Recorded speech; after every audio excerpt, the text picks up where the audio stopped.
Nakibahagi ang Northern Police District sa isinagawang inspeksyon ng National Capital Region Police Office sa ilang istasyon ng LRT sa nasasakupan ng NPD upang tiyakin ang kaligtasan ng mga commuters at ang presensya ng kapulisan. Pinangunahan ni Police Brigadier General Christopher R. De La Cruz, District Director ng Northern Police District, ang pakikisa sa inspeksyon na isinagawa sa pamumuno ni Police Major General Anthony A. Aberin, Regional Director ng National Capital Region Police Office.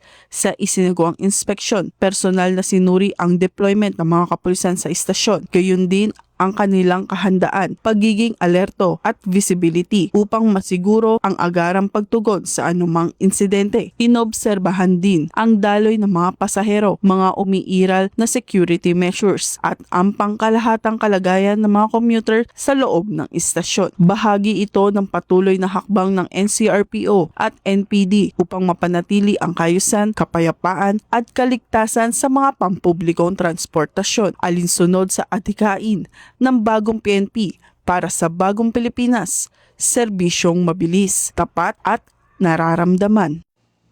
Mula rito sa Northern Police District, ako po ang inyong PNN correspondent, Patrol Woman Blesselet Esperanza, alagad ng